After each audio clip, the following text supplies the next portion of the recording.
অমাবুচি নিয়ে কিছু কুসংস্কার অনেকে মানে মনের মধ্যে রয়েছে।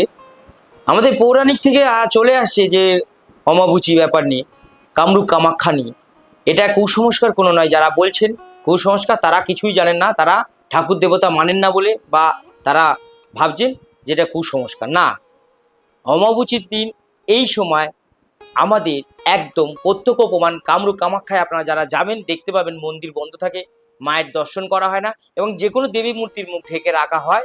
কারণ সেই সময় জানা গেছে যে, বা শোনা গেছে, বা পৌরাণিক কাহিনীতে আছে যে দেবী মূর্তির মুখ দর্শন করতে নেই। এই সময় মা রজলসা অবস্থায় থাকেন।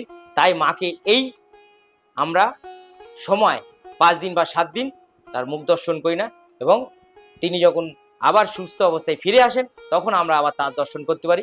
এটা কোনো কুসংস্কার না, এটা আমাদের সংস্কার। যারা বলেন কুসংস্কার, তারা আমাদের মধ্যেই পড়েন না। তারা কাদের মধ্যে পড়ে আমি ঠিক বলতে পারছি না।